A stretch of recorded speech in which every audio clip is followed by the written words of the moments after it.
Sa video na ito diretso tayo sa tunay na dahilan kung bakit patuloy kang nagigising sa gabi para umihi. Hindi minsan. Hindi 2 beses. Ngunit minsan 3, 4 kahit 5 beses bago mag-umaga. Humihiga ka ng pagod, umaasang magiging iba ang gabing ito. Humiga ka, ipinikit ang mga mata, at sa isang sandali may kapayapaan. Tapos biglang nararamdaman mo ang presyon. Ang pamilyar na pagnanasa. Tumingin ka sa orasan. 12:47 dyan, muli.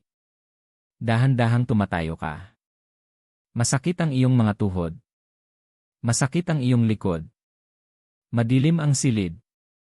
Sinusubukan mong hindi gisingin ang iyong asawa. Sinusubukan mong hindi mawalan ng balanse. Maingat kang naglalakad papunta sa banyo, umaasang hindi matitisod, umaasang hindi mahuhulog. At sa kaibuturan mo, tinatanong mo ang sarili. Ano ang problema sa akin? Kapag sa wakas ay nakabalik ka sa kama, bahagyang mabilis ang tibok ng puso mo. Gising na ngayon ang iyong katawan.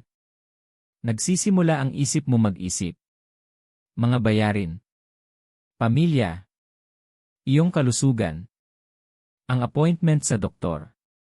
Lumiliko ka sa kaliwa. Lumiliko ka sa kanan. Hindi na madaling makatulog. Tapos, sa sandaling nagsisimula kang unti-unting makatulog. Muli itong nangyayari.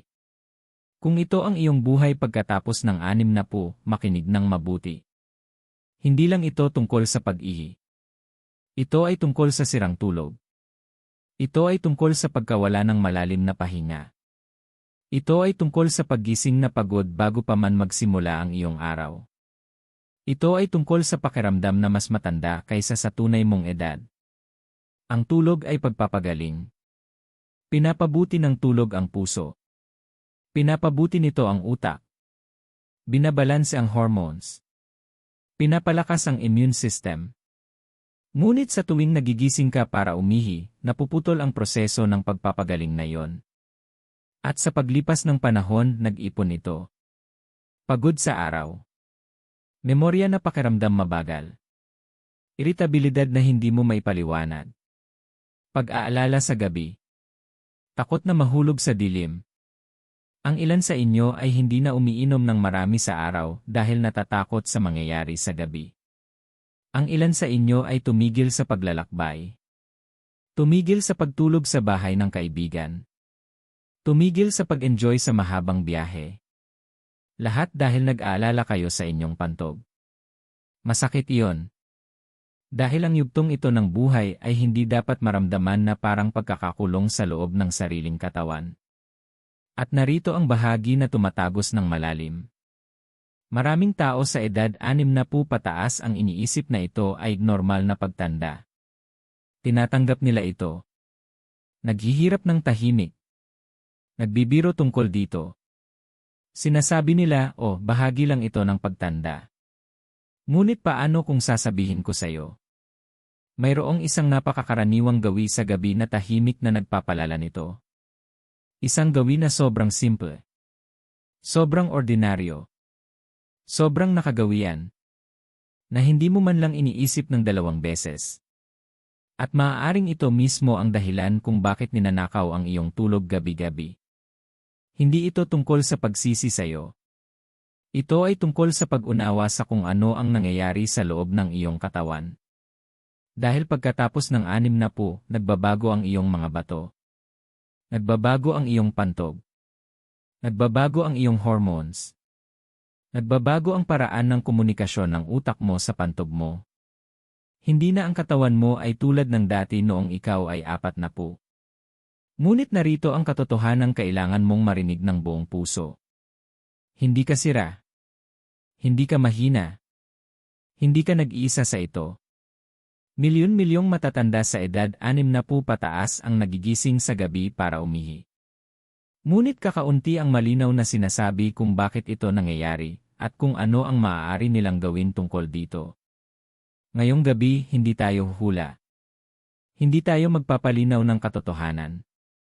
Diretso tayo sa punto.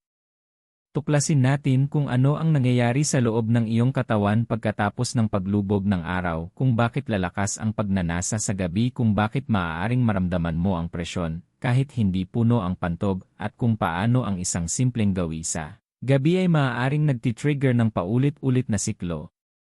Kung nakaramdam ka na ng pagka-frustrate, kung nakaramdam ka na ng hiya, kung nakatitig ka na sa kisam ng tatlo at bumubulong, bakit ito nangyayari sa akin?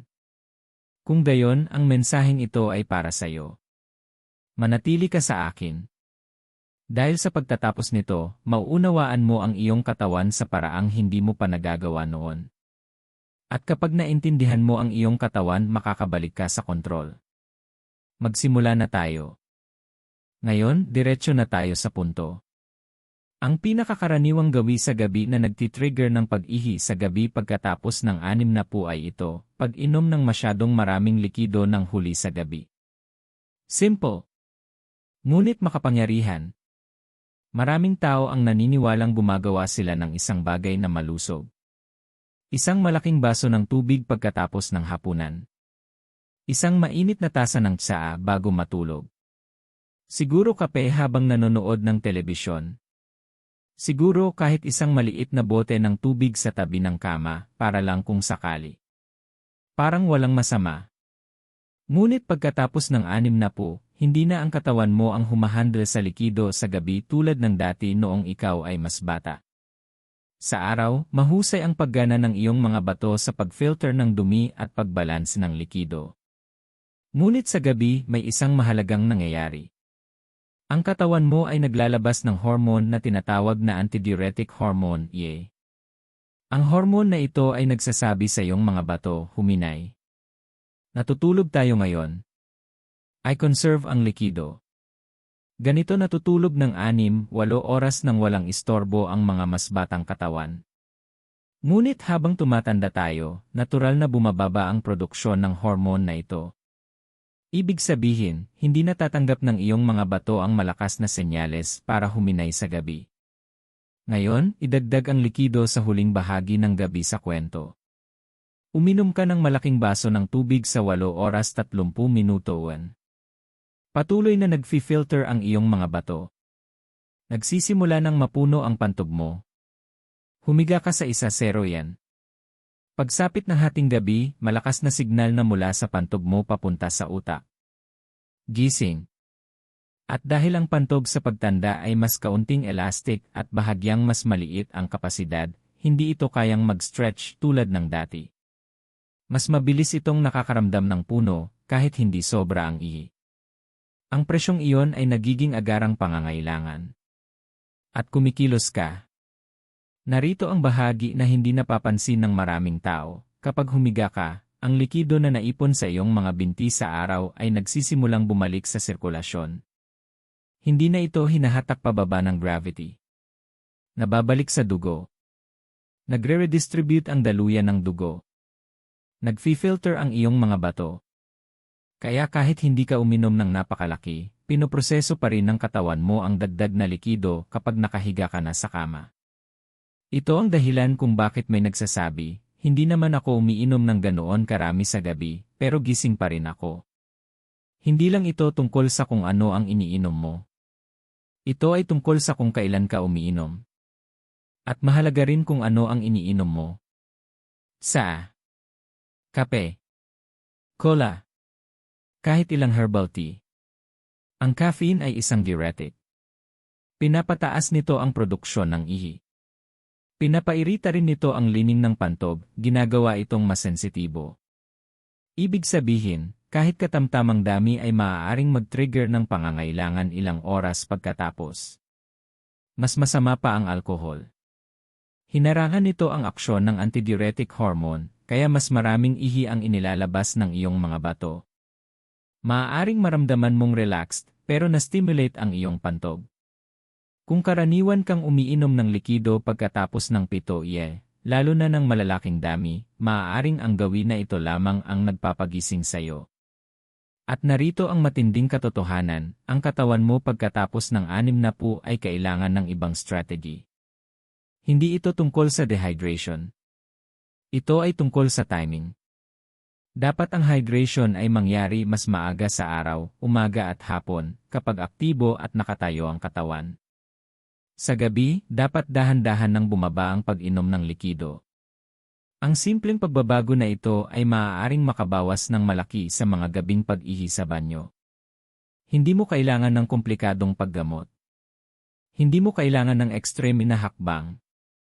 Minsan, ang solusyon ay baguhin lamang ang ginagawa mo sa pagitan ng hapunan at pagtulog. Kung ito ay bumubukas ng mata mo ngayon, manatili ka sa akin. Mas lalalim pa tayo sa susunod na kabanata. At kung pinapahalagahan mo ang malinaw at tapat na edukasyong pangkalusugan tulad nito, mag-subscribe sa Gintong Sustansya para hindi mo ma-miss ang impormasyon na maaaring protektahan ang iyong tulog at lakas pagkatapos ng 60. Ngayon, unawain natin kung ano talaga ang nangyayari sa loob ng iyong katawan pagkatapos ng 60. Dahil ito ay hindi random. Ito ay biology. Habang tumatanda ka, ang pantog mo ay hindi na ang parehong organ na tulad noong ikaw ay 30 o 40. Ang pantog ay isang kalamnan. At tulad ng lahat ng kalamnan sa katawan, nagbabago ito sa paglipas ng panahon. Unti-unti, nawawala ang elasticity ng pader ng pantog. Ibig sabihin, hindi na ito kayang mag-stretch at mag-expand ng kasing dali ng dati. Kapag napuno ito ng ihi, nararamdaman mo ang puno ng mas mabilis, kahit hindi naman ganoon kalaki ang volume sa loob. Kaya maaaring katamtaman lamang ang dami ng ihi, ngunit nakakakuha ang utak mo ng malakas na signal, empty na ngayon. Kasabay nito, ang mga pelvic floor muscles, na tumutulong kontrolin ang daloy ng ihi, ay natural na humihina sa pagtanda. Sa mga kababaihan, ang pagbawas ng estrogen pagkatapos ng menopause, ay nagpapatnip sa mga tissue na sumusuporta sa pantog at urethra. Sa mga kalalakihan, madalas lumalaki ang prostate gland, na pinipisil ang urethra at nakakaapekto sa normal na daloy ng ihi. Ito ay mga structural na pagbabago. Totoo ang mga ito. At nakakaapekto sa kontrol. Ngunit may isa pang nangyayari na karamihan sa mga tao ay hindi naririnig. Ang komunikasyon sa pagitan ng utak at pantog ay bahagyang nagiging mas hindi epektibo habang tumatanda. Sa isang mas batang tao, mas epektibong na ipagpapaliban ng utak ang pagnanasa sa pag-ihi. Maaari nitong sabihin, hintay muna. Natutulog tayo. Mas malakas ang kontrol na ito. Pagkatapos ng 60, mas mahina ang signal na yon. Kaya kapag napuno ang pantog sa gabi, ang pagnanasa ay nararamdaman na agarang kailangan. Parang hindi na makapaghintay. At tandaan ang napag-usapan natin kanina, ang hormone na nagsasabi sa iyong mga bato na huminay sa gabi. Ang hormone na ito, antidiuretic hormone, ay mas kaunti ang produksyon habang tumatanda ka. Ibig sabihin, patuloy na nagpo-produce ng ihi ang iyong mga bato sa mas mataas na rate habang natutulog. Ngayon, pagsamahin ang lahat. Pantog na hindi komportableng humawak ng likido ng matagal. Pelvic support na humihina. Hormones na bumababa. Brain bladder signals na mas mahina. Mga bato na patuloy na nag-filter sa gabi. Ito ang dahilan kung bakit kahit normal na pag-inom ng likido ay biglang nagiging problema pagkatapos ng 60. Hindi ito dahil pumapalya ang iyong katawan. Ito ay dahil nag-a-adapt sa pagtanda. Ngunit kapag nagdagdag ka ng inumin sa huling bahagi ng gabi sa sensitibong system na ito, napapabigat mo ito. Isipin ito sa ganitong paraan, ang kapasidad ng iyong pantog sa gabi ay naging mas maliit. Kung maglalagay ka ng higit pa sa mas maliit na lalagyan bago matulog, mas mabilis itong maaabot ang taas. At kapag naabot na nito ang threshold, gigisingin ka nito. Ang ilan ay sinisisi lamang ang pantog. Ang ilan ay sinisisi lamang ang pagtanda. Ngunit ang katotohanan, ito ay kombinasyon ng mga pagbabago dulot ng pagtanda kasama ang gawi sa gabi na lumilikha ng siklo. Ang pag-unawa nito ay hindi dapat ikatakot. Ito ay dapat magbigay kapangyarihan sa iyo. Dahil kapag alam mo na kung paano nakikipag-interact ang pantog, bato, hormones, at utak mo pagkatapos ng 60, titigil ka sa paghula. Titigil ka sa pagkalito. Titigil ka sa pagsisi sa sarili. Ang katawan mo ay simpleng tumutugon sa biology. At kapag nakipagtulungan ka sa iyong biology sa halip na laban dito, magsisimula kang matulog ng iba. Sa susunod na kabanata, pag-uusapan natin ang isang bagay na nagpapalala pa nito, isang bagay na iniinom ng maraming tao gabi-gabi nang hindi napapansin ang pinsalang nagagawa nito sa kontrol ng pantog sa gabi. Ngayon, pag-usapan natin ang isang bagay na maraming tao sa edad 60 pataas ang iniinom gabi-gabi ng walang pag-aalinlangan, caffeine. Kape. Itim na tsaa. Green tea. Inuming chocolate. Cola. Kahit ilang energy herbal blends. Maaaring isipin mo, isang tasa lang naman. Ngunit para sa iyong tumatandang pantog, ang isang tasang iyon ay maaaring maging trigger. Ang caffeine ay hindi lang stimulant na nagpapanatiling alerto ang isip. Isa rin itong diuretic. Ibig sabihin, pinapataas nito ang produksyon ng ihi. Sinasabi nito sa iyong mga bato na mag-filter ng mas maraming likido at magpadala ng mas maraming ihi sa pantog. Kaya kung inom ka ng kape o tsaa sa 6 maaaring patuloy pa rin itong pinoproseso ng iyong mga bato ilang oras pagkatapos. Ngunit iyon ay kalahati lamang ng kwento. Pinapairita rin ng caffeine ang lining ng pantog. Mahalaga ito. Kapag nairita ang lining ng pantog, nagiging mas sensitibo ito. Mas madaling nag-fire ang mga nerve sa loob nito. Ibig sabihin, kahit maliit na dami ng ihi ay maaaring maramdaman bilang malakas at agarang pangangailangan na umihi. Ngayon, isipin ang kombinasyong ito. Ang pantog mo ay mas kaunting humahawak ng komportable pagkatapos ng 60. Mas mababa ang antas ng hormones mo sa gabi. Bahagyang mas mahina ang kontrol ng utak pantog. At ngayon, pinapataas ng caffeine ang produksyon ng ihi at ginagawang mas reaktibo ang pantog mo. Ito ay perpektong bagyo. Humiga ka para matulog. Mas mabilis mapupuno ang pantog. Bahagyang nairita ang lining. Nagpapadala ang mga nerve ng malakas na signal sa utak mo. Gising. At ang nagpapalubha pa rito, hindi pare-pareho ang epekto ng caffeine sa lahat. Noong mas bata ka, maaaring uminom ka ng kape sa 8 uya at nakatulog ng mahimbing. Tinatanggap ng katawan mo noon iyon. Ngunit ang pagtanda ay nagbabago sa iyong sensitivity. Mas mabagal iproseso ng atay ang caffeine. Mas matagal itong nananatili sa iyong katawan. Mas tumatagal ang epekto nito hanggang sa gabi.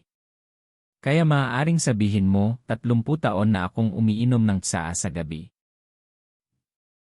Ngunit ang katawan mo sa 65 ay hindi na katawan mo sa 35. Kahit ang decaffeinated na inumin ay hindi laging ligtas. Ang ilan ay may maliit pa ring halaga ng caffeine. At ang ilang tsaa, kahit nakalagay na natural, ay maaaring pasiglahin ang pantog. At narito ang nakakagulat para sa maraming tao. Ang caffeine ay hindi lang nagpapagising sa iyo sa pamamagitan ng pagpuno ng pantog, pinapaliit din nito ang lalim ng tulog. Binabawasan nito ang deep sleep stages. Kaya kapag nagpadala ang pantog ng kahit bahagyang signal, mas malamang na tuluyang gumising ka. Ito ay double hit. Mas maraming produksyon ng ihi. Mas sensitibong pantog. Mas magaan na tulog. Ito ang dahilan kung bakit mapapansin mo na sa mga araw na hindi ka umiinom ng kape sa gabi, mas kakaiba ang pakiramdam ng iyong gabi. Mas kaunting pagkabagabag. Mas kaunting agarang pangangailangan. Mas kaunting istorbo sa tulog. Ito ay hindi pagkakataon lamang. Ang katawan mo ay tumutugon sa pagtanggal ng stimulant. Ang katotohanan ay simple at direkta, pagkatapos ng 60, ang caffeine sa huling bahagi ng araw ay nagiging disruptor ng pantog. Maaaring pakiramdam ito ay nakakakomportable. Maaaring pakiramdam ito ay nakagawian na. Maaaring pakiramdam mo ito ay bahagi ng pag-wind down. Ngunit hindi nakikita ng pantog ang comfort. Nakikita nito ang stimulation. At sa gabi, ang stimulation ay nagiging interruption. Sa susunod na kabanata, pag-uusapan natin ang isa pang karaniwang gawi sa gabi na maraming tao ang iniisip na nakakatulong sa pagtulog, ngunit sa katotohanan, maaaring nagpapalala pa sa pag-ihi sa gabi. Ngayon, pag-usapan natin ang isang bagay na maraming tao sa edad 60 pataas ang inaasahan para mag-relax sa gabi, alkohol. Isang maliit na baso ng alak. Isang bote ng beer. Isang shot ng liquor para matulungan akong makatulog. Parang walang masama. Parang nakaka-relax. Pagkatapos ng mahabang araw, pakiramdam mo ay karapat-dapat. Ngunit sa loob ng iyong katawan, ang alkohol ay gumagawa ng ibang bagay kaysa sa iniisip mo. Pinipigilan ng alkohol ang antidiuretic hormone, ang parehong hormone na mas kaunti ang produksyon ng iyong katawan pagkatapos ng 60. Tandaan, ang trabaho ng hormone na ito sa gabi ay sabihin sa iyong mga bato, huminay. Natutulog tayo. Kapag pumasok ang alkohol sa iyong daluyan ng dugo, hinaharangan nito ang signal na iyon. Natanggap ng iyong mga bato ang mensahe na maglabas ng mas maraming likido sa halip na i-conserve ito. Kaya kahit isang baso lang ang iniinom mo, tumataas ang produksyon ng ihi. Mas mabilis mapupuno ang pantog. At dahil mas sensitibo na ang pantog sa pagtanda, nagiging malakas ang pagnanasa. Ngunit hindi iyon ang lahat. Pinaparelax rin ng alkohol ang mga kalamnan, kasama ang mga kalamnan sa paligid ng pantog at urethra. Sa una, parang nakakatulong ito. Ngunit ang huminang tono ng kalamnan ay nangangahulugang mas kaunting kontrol. Nangangahulugan ito na mas malakas mong nararamdaman ang urgency. Nangangahulugan ito na mas malaki ang posibilidad ng pagtagas. Nangangahulugan ito na hindi maiiwasan ang pag-ihi sa gabi. At narito ang bahagi na madalas maling naintindihan ng marami. Hindi pinapabuti ng alkohol ang kalidad ng tulog. Maaaring pakiramdam mo ay inaantok ka sa simula, ngunit sinisira nito ang deep sleep cycles. Binabawasan nito ang real sleep. Nagdudulot ng mas maraming paggising sa ikalawang bahagi ng gabi. Kaya ano ang nangyayari? Mabilis kang makatulog.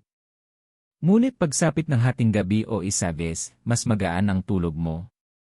Mas mabilis mapupuno ang pantog dahil sa nasuppress na hormone signals. Mas madaling gumising ang utak mo. At muling gigising ka. Mapapansin ng ilan ang pattern na ito. Ang mga gabing umiinom sila ay ang mga gabing pinakamaraming gising. Ito ay hindi pagkakataon lamang. Lumilikha ang alkohol ng triple effect. Mas maraming produksyon ng ihi. Mas mahina ang kontrol ng pantog.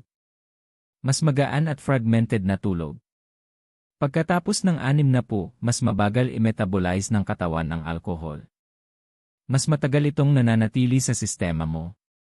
Ang maliit na inumin ay maaaring makaapekto sa iyo hanggang sa madaling araw. Maaaring sabihin mo, ngunit paminsan-minsan lang ako umiinom. Kahit paminsan-minsang pag-inom sa gabi ay maaaring mag-trigger ng pag-ihi sa gabi dahil sa pagiging sensitibo ng pantog sa pagtanda. At may isa pang tahimik na faktor, pinapairita rin ng alkohol ang lining ng pantog, tulad ng ginagawa ng caffeine. Pinapataas ng irritation na iyon ang urgency signals. Kaya kahit hindi pa puno ang pantog mo, pakiramdam mo ay puno na. Gigising ka na iniisip na kailangan mong umihi agad. Maraming tao ang hindi iniugnay ang kanilang nightcap sa kanilang mga pag-ihi sa gabi. Sinasisi nila ang pagtanda lamang. Sinasisi nila ang mahihinang kalamnan ng pantog. Sinasisi nila ang mga problema sa prostate. Ngunit minsan, ang trigger ay tahimik na nakaupo sa baso mo sa gabi. Ito ay hindi tungkol sa takot. Ito ay tungkol sa kaalaman. Ang katawan mo pagkatapos ng 60 ay kailangan ng stability sa gabi. Kailangan nito ng mahinahong signal. Kailangan nito ng hormone balance. Kailangan nito ng malalim na tulog.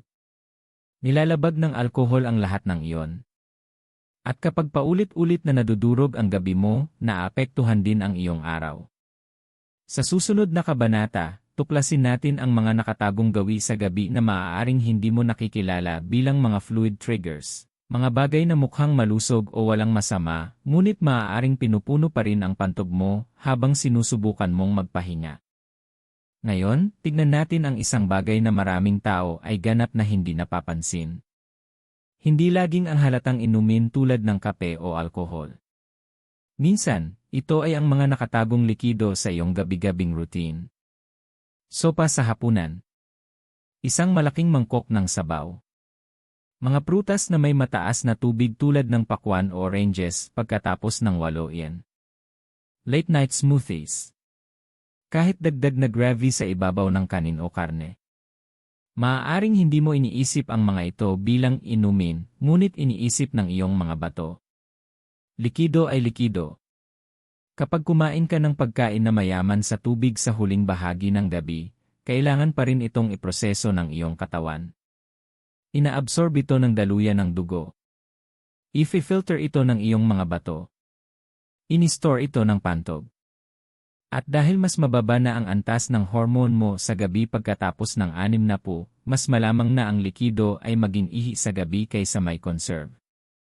Ngunit may isa pang nakatagong faktor na karamihan sa mga tao ay hindi iniugnay sa pag-ihi sa gabi, asin. Ang maalat na hapunan, processed meats, canned foods, heavily seasoned meals, chips, tuyo, ay nagdudulot ng pagtigil ng tubig sa katawan sa araw. Hawak ng iyong mga tissues ang likido. Maaaring mapansin mo rin ang bahagyang pamamaga sa iyong mga bukong-bukong o paa pagsapit ng gabi. May bakas ang medyas. Masikip ang sapatos. Ngayon, ganito ang nangyayari kapag humiga ka. Kapag nakatayo ka sa araw, hinahatak ng gravity ang likido pababa sa iyong mga binti. Bahagyang naiipon doon. Ngunit kapag humiga ka na sa kama, hindi na hinahatak ng gravity ang likido pababa. Nababalik ito sa sirkulasyon. Tumaas ang volume ng daluyan ng dugo mo. Nararamdaman ng iyong mga bato ang dagdag na likido at nagsisimulang mag-filter. Ang na-filter na likido ay nagiging ihi. At biglang, nagigising ka ng maraming beses, hindi dahil uminom ka ng masyado sa gabi, kundi dahil ang likido na naimbak sa katawan mo sa araw ay napapalabas kapag humiga ka na. Ito ang dahilan kung bakit may nagsasabi, halos hindi ako umiinom sa gabi, pero gising pa rin ako. Maaaring hindi ito tungkol sa kung ano ang iniinom mo sa siyam yan. Maaaring tungkol ito sa kung ano ang kinain mo sa 7 uwan. O kung gaano karaming asin ang nakonsumo mo. O kung gaano katagal kang nakaupo sa araw nang hindi ini-stretch ang mga binti. Isa pang hindi napapansing gawi ay ang pag-inom ng malaking baso ng tubig bago magsipilyo ng ngipin. Maraming tao ang umiinom ng buong baso iniisip na malusog bago matulog. Malusog sa araw. Nakakatulong bago matulog. Hindi palaging. At pag-usapan natin ang gamot sandali. Ang ilang gamot sa presyon ng dugo at diuretics ay nagpapataas ng produksyon ng ihi. Kapag iniinom sa huling bahagi ng araw, maaari nitong itulak ang mas maraming likido sa iyong mga bato sa gabi. Lahat ay konektado. Kahit ang mga gabi-gabing gawi tulad ng pagguya ng yelo, pagsips ng maliit pero madalas na inumin habang nanonood ng telebisyon, o pagkain ng watery desserts, ay unti-unting nag-ipon. Pagkatapos ng 6, hindi kailangan ng pantog mo ng malaking trigger. Kailangan nito ng maliit na push lang. Mas sensitibo na ang system. Maayos pa rin ang paggana ng mga bato, minsan masyado pang maayos sa gabi. Bahagyang mas kaunting flexible ang pantog. Nagbago ang hormone balance. Kaya ang maliliit na pagpipilian sa gabi ay may mas malaking epekto. Ang pangunahing insight dito ay ito, ang pag-ihi sa gabi ay madalas resulta ng akumulasyon. Naipong likido. Naipong asin. Naipong pamamaga sa araw. Naipong gawi. Kapag naunawaan mo ito, nagsisimula kang makita ang pattern.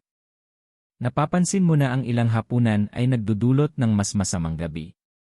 Ang ilang snacks ay nagdudulot ng mas maraming paggising. Ang ilang araw na may namamaga ang bukong-bukong ay nagdudulot ng mas maraming pag-ihi. Ito ay hindi random. Ang katawan mo ay sumusunod sa simpleng fluid dynamics. At kapag nagsimulang baguhin ang mga nakatagong gawi sa gabi, binibigyan mo ang pantog mo ng pagkakataong manatiling tahimik sa buong gabi. Sa susunod na kabanata, pag-uusapan natin ang mga medikal na kondisyon na maaaring magpalala pa sa pattern na ito, at kung paano malalaman kung ang pag-ihi sa gabi ay higit pa sa simpleng gawi. Ngayon, sumisid tayo ng mas malalim. Minsan, ang pag-ihi sa gabi ay hindi lang tungkol sa gawi sa gabi. Minsan, may mga nakatagong medikal na kondisyon na nagpapalala sa problema. At pagkatapos ng 60, mas nagiging karaniwan ang ilang kondisyon. Magsimula tayo sa diabetes. Kapag mataas ang antas ng asukal sa dugo, mas nahihirapan ang iyong mga bato na alisin ang sobrang glucose mula sa iyong daluyan ng dugo. Ang glucose ay humihila ng tubig kasama nito. Ibig sabihin, mas maraming produksyon ng ihi. Kung hindi maayos ang kontrol sa asukal sa dugo, maaari kang gumawa ng mas maraming ihi sa araw at gabi. Sa gabi, kapag mas magaan ang tulog at mas sensitibo ang pantog, mas madaling gisingin ka ng mga signal na iyon. Isa pang malaking salik sa mga lalaki ay ang paglaki ng prostate. Habang tumatanda ang lalaki, madalas lumalaki ang prostate gland. Kapag lumalaki ito, pinipisil nito ang urethra, ang tubo na nagdadala ng ihi palabas ng katawan. Ang presyong ito ay nagpapahirap na ma-empty ng buo ang pantog. Kaya ano ang nangyayari? Umihi ka bago matulog. Akala mo ay walang laman ang pantog. Ngunit may natitirang ihi sa loob. 1 oras o 2 pagkatapos, nagdadagdag ang iyong mga bato ng higit pang ihi sa natirang ihi. Mas mabilis maabot ng pantog ang limit nito. Muling gigising ka. Parang kakaihi mo lang pero ang hindi kumpletong pag-empty ay nagpapabalik-balik sa siklo. Para sa mga babae, ang mga pagbabago sa hormone pagkatapos ng menopause ay maaaring humina sa pelvic floor at magpatanip sa mga tissue sa paligid ng pantog at urethra. Maaari itong magdulot ng urgency, madalas na pag-ihi, at kahit maliliit na pagtagas na nagdudulot ng anxiety tungkol sa hindi pag-abot sa banyo sa oras. May isa pang bagay na madalas hindi napapansin, overactive bladder. Ang kondisyong ito ay hindi palaging tungkol sa kung gaano karaming ihi ang nasa loob. Ito ay tungkol sa mga nerve signal. Bigla at hindi predictable na nagko-contract ang muscle ng pantog kahit hindi pa ito puno. Ang pagnanasa ay nararamdaman na malakas at agarang kailangan. Pagkatapos may sleep apnea. Ang sleep apnea ay nagdudulot ng paulit-ulit na paghinto sa paghinga habang natutulog. Bawat paghinto ay pansamantalang gumigising sa utak. At narito ang nakakagulat, pinapataas ng sleep apnea ang produksyon ng ihi sa gabi. Nakakaapekto ito sa ilang hormone na nag-impluwensya sa fluid balance. Kaya ang isang tao na may untreated sleep apnea ay maaaring madalas gumising, iniisip na pantog lang ang problema, pero sa katotohanan, ang pattern ng paghinga nila ang nagtitrigger ng hormone changes na nagpapataas ng produksyon ng ihi. Makakatulong din ang mga kondisyon sa puso. Kung hindi epektibo ang pumping ng puso, maaaring maipon ang likido sa mga binti sa araw. Sa gabi, kapag humiga, bumabalik ang likidong iyon sa sirkulasyon at nafi-filter ng mga bato, nagpapataas ng pag-ihi sa gabi. Ito ang dahilan kung bakit hindi dapat basta-basta ipagwalang bahala ang pag-ihi sa gabi. Mahalaga ang gawi sa gabi. Madalas ito ang pangunahing trigger. Ngunit kung palagi kang gigising ng higit sa 2 beses bawat gabi kung napapansin mo ang sakit, pangangati, dugo sa ihi, o bigla ang malalaking pagbabago iyon ay senyales na makipag-usap sa healthcare provider. Ang pag-ihi sa gabi ay maaaring sintomas. At minsan, ito ay maagang warning system ng katawan mo. Ngunit narito ang mahalagang maunawaan. Kahit na may medical na kondisyon, ang gawi sa gabi ay patuloy na nakakaapekto sa tindi ng problema. Lumaking prostate kasama ng late night tea. Mas malala. Mild diabetes kasama ng maalat na hapunan at alkohol. Mas malala. Sleep apnea kasama ng caffeine sa pito-uwi. Mas malala. Ang mga salik na ito ay nag-aambag ng sabay-sabay. Ang pag-unawa dito ay nag-aalis ng misteryo. Nagsisimula kang makita na ang katawan mo ay hindi basta pumapalya ng walang dahilan. Ito ay tumutugon sa internal at external na trigger. Ang layunin ay hindi takot. Ang layunin ay kalinawan. Dahil kapag nakilala mo ang parehong medical at lifestyle na salik, titigil ka sa paghula. Titigil ka sa pakiramdam na walang magagawa. Nagsisimula kang gumawa ng may alam na pagbabago, at dito nagsisimula ang tunay na pagpapabuti. Sa susunod na kabanata, pag-uusapan natin ang isang bagay na madalas na hindi pinapansin ng marami, kung paano unti-unting naapektuhan ng sirang tulog mula sa pag-ihi sa gabi ang iyong utak, mood, at pangkalahatang kalusugan. Ngayon, pag-usapan natin ang pinsalang dulot ng paulit-ulit na pag-ihi sa gabi, hindi lamang sa iyong pantog, kundi sa buong katawan mo. Dahil ito ay mas malaki kaysa sa simpleng abala. Tuwing gigising ka sa gabi para umihi, naantala ang iyong sleep cycle. Ang pagtulog ay hindi lamang pagsara ng mata. Dumadaan ito sa mga yugto, light sleep, deep sleep, at real sleep. Bawat yugto ay may layunin. Ang deep sleep ay nag-aayos ng mga tissue. Pinapalakas nito ang immune system. Pinapatatag ang blood pressure. Ipinapabalik ang enerhiya. Ang real sleep ay nagpoprotekta sa memorya at emotional balance. Kapag gigising ka ng isang beses, minsan ay nakakabalik ang katawan sa deep sleep. Ngunit kapag gigising ka ng 2, 3, 4 na beses sa gabi, paulit-ulit mong ni-reset ang cycle. Bihira kang maabot ang pinakamalalim at pinakapagpapagaling na yugto. Mananatiling sa magaan na tulog ang utak mo. Sa paglipas ng panahon, nagiging cumulative sleep deprivation ito. Maaaring hindi mo ito maramdaman agad. Ngunit unti-unti mo itong napapansin. Gigising ka ng pagod kahit na nakahiga ka ng 7 oras. Pakiramdam mo ay malabo ang isip sa umaga. Mas mabilis maubos ang pasensya. Mas madaling magbago ang mood. Mas kaunti ang motibasyon. Ito ay hindi kahinaan. Ito ay biology. Ang sleep fragmentation ay nagpapataas ng stress hormones tulad ng cortisol. Ang mataas na stress hormones sa gabi ay maaaring magpataas ng blood pressure at magpahirap sa puso. Ang madalas na paggising ay nagpapataas din ng panganib sa pagkahulog. Isipin ito. Madilim. Matigas ang katawan mula sa paghiga. Hindi na kasing matatag ang balanse mo. Maaaring bumaba ng bahagya ang blood pressure kapag bigla kang tumayo.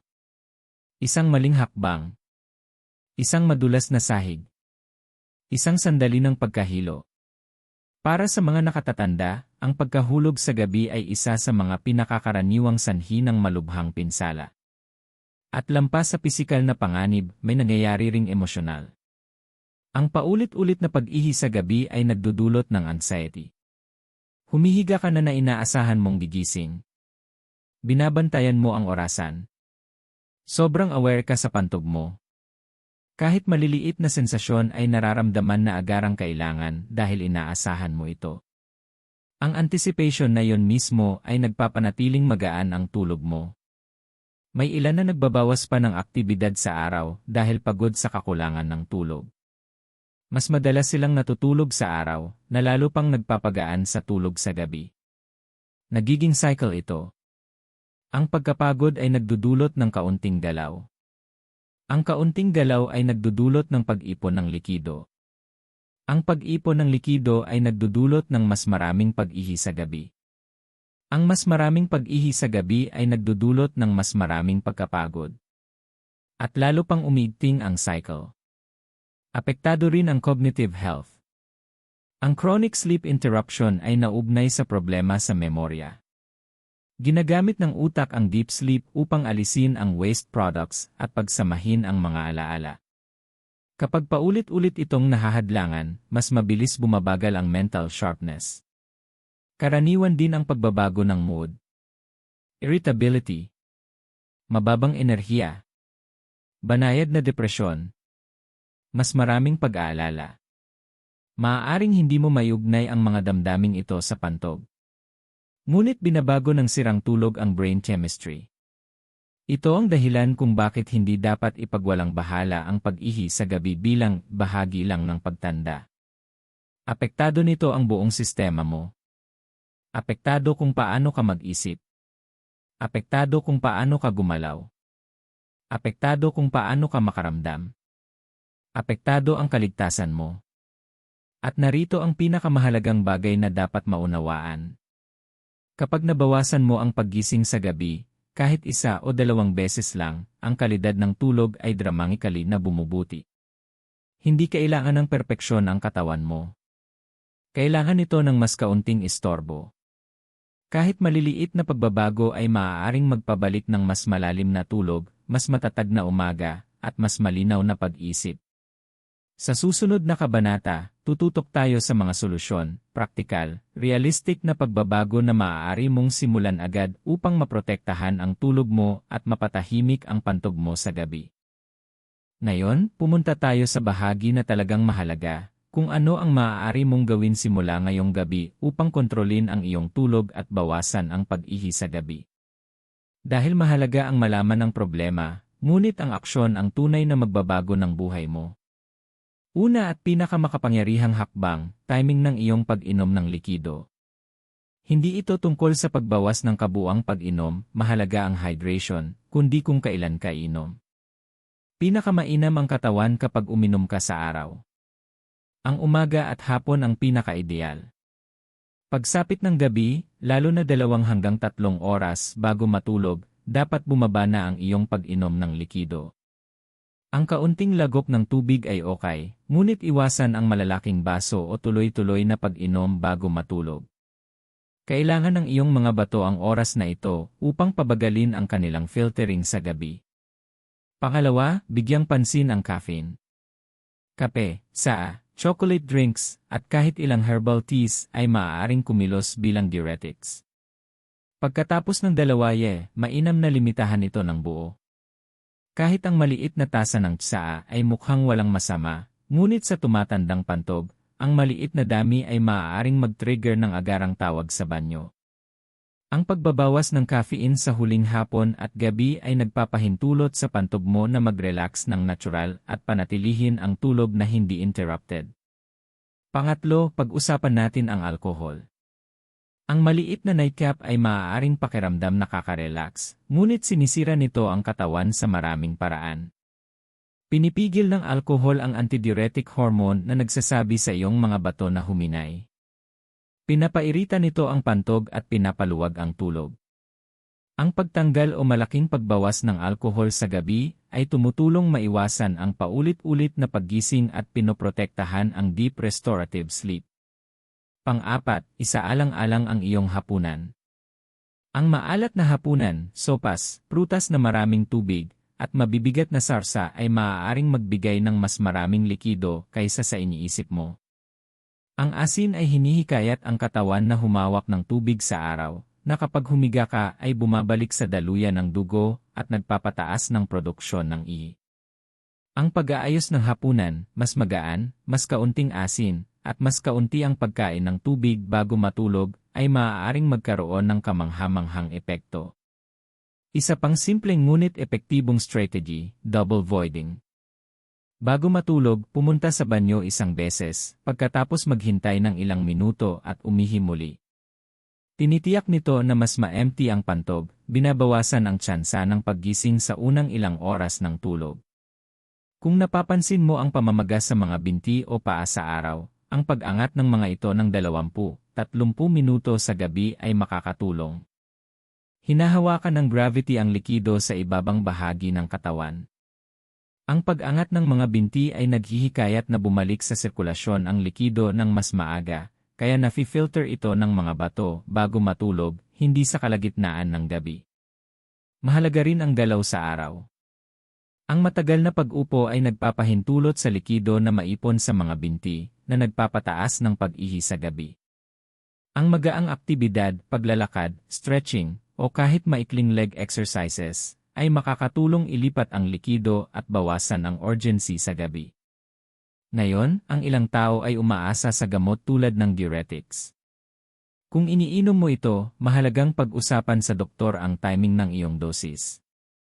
Ang pag-inom ng huli sa araw ay maaaring magpalala sa pag-ihi sa gabi. Minsan, simpleng pag-adjust ng schedule ay malaking pagbabago na nang hindi nababawasan ang bisa ng gamot. Sa huli, panatilihin ang consistency sa iyong bedtime routine. Ang pagtulog at paggising sa parehong oras araw-araw ay tumutulong sa katawan na i-regulate ang hormones, kasama na ang mga nagkokontrol sa kidney at pantog. Natututo ang pantog na i-anticipate ang oras ng tulog at mas mahusay ang katawan sa pag-conserve ng likido.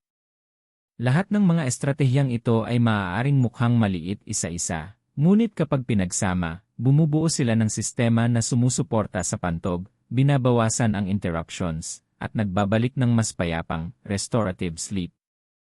Tandaan, pagkatapos ng 60, ang katawan mo ay hindi sira, sensitibo lamang ito. Tumutugon ito sa timing, gawi, at routine. Ang maliliit, sinadyang pagbabago ay makakapagbigay sa iyo ng gabi ng tulog na hindi interrupted at umaga na may enerhiya, malinaw na isip, at kumpiyansa. Ang pagkakaiba sa pagitan ng paggising ng pagod gabi-gabi at malalim na tulog ay kadalasan isa o dalawang simpleng adjustments lang. Ngayong gabi, maaari mo nang simulan. Ngayon, tapusin natin ito sa isang mensahe na parehong nagpapalakas at may kahalagahan. Dahil ang realidad ay ganito, ang paggising ng maraming beses sa gabi ay hindi dapat basta tanggapin bilang inormal na pagtanda. Maaaring pakiramdam mo ay hindi maiiwasan, ngunit hindi nito kailangang kontrolin ang buhay mo. Ang katawan mo ay nagbibigay ng signal. Bawat interruption ay mensahe. Sinasabi nito, mag-adjust. Magbigay pansin. Protektahan ang iyong tulog. Pagkatapos ng 60, masensitibo ang pantog, mga bato, at hormones mo. Medyo humihina ang mga kalamnan. Ang mga signal ng utak sa pantog ay hindi kasing lakas. Ngunit hindi ibig sabihin nito na powerless ka. Ibig sabihin nito kailangan mong makipagtulungan sa katawan mo, hindi labanan ito. Ang maliliit, tuloy-tuloy na pagbabago ay may malaking epekto. Timing ng pag-inom ng likido. Pag-iwas sa caffeine at alcohol sa gabi.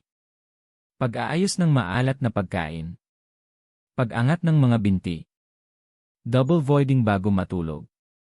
Ang mga hakbang na ito ay simple, praktikal, at epektibo. Ngunit narito ang mas malalim na katotohanan, ang tulog ay higit pa sa kaginhawahan.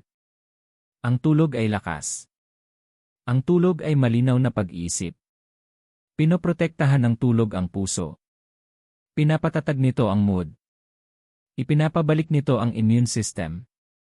Ang sirang tulog ay hindi lang nagpapagod sa iyo, unti-unti nitong naapektuhan ang kalusugan, enerhiya, at maging ang kaligtasan mo. At totoo rin ang emosyonal na epekto. Maaaring maramdaman mo ang frustration, hiya, o kahit anxiety tuwing oras ng pagtulog. Maaaring iniiwasan mo ang pagbiyahe o mga social events dahil sa takot sa pag-ihi sa gabi. Hindi ito kailangang magdulot ng labis na pagdurusa. Hindi mo kailangang mabuhay sa palaging pag-aalala sa paggising sa gabi. Kunin ang kontrol ngayong gabi. Kahit isang beses na mas kaunti ang pag-ihi sa banyo ay maaaring magbago ng lahat. Isang gabi ng mas mahaba, mas malalim na tulog ay maaaring magpabalik ng enerhiya, mapabuti ang focus, at protektahan ang katawan mo sa paraang hindi mo pa napapansin. Hindi ito tungkol sa perpeksyon, ito ay tungkol sa progreso. Hindi ka sira. Hindi ka pumapalya. Hindi ka nag-iisa. Milyon-milyong mga matatanda na lampas 60 ang nakakaranas nito, ngunit kakaunti ang nakakaalam ng mga dahilan o hakbang na makakapagbalik ng maayos na tulog. Ang pag-unawa sa katawan mo at paggawa ng maliliit na adjustment ay ibinabalik sa iyo ang kontrol. Bago tayo magtapos, gusto kong kumilos ka. Mag-comment sa ibaba kung saan ka nanonood. Ipakita mo sa amin ang komunidad ng mga senior na handang bawiin ang kanilang tulog. Mag-drop ng maya sa comments kung may natutunan kang bago ngayon, kung nakikita mo ang mga gawi sa sariling buhay, o kung handa ka nang gumawa ng pagbabago. Bigyan ng thumbs up ang video na ito kung ito ay nagbukas ng iyong mata. I share ito sa isang tao na mahalaga sa iyo na nahihirapan sa pag-ihi sa gabi. Ang kaalaman ay kapangyarihan, ngunit ang aplikadong kaalaman ay nagbabago ng buhay. Tandaan, ang kalusugan mo pagkatapos ng 60 ay hindi lang tungkol sa mas mahabang buhay, tungkol ito sa mas magandang buhay. Protektahan ang tulog mo. Protektahan ang lakas mo. Protektahan ang malinaw na pag-iisip mo. Ang maliliit na hakbang ngayong gabi ay maaaring lumikha ng epekto sa mga susunod na taon. At kung gusto mo ng higit pang tips tulad nito, higit pang praktikal na solusyon sa tunay na mga issue ng senior, siguraduhing mag-subscribe sa Gintong Sustansya. Narito kami upang magbigay ng tapat, research-backed na gabay upang matulungan kang mabuhay ng pinakamahusay sa bawat edad.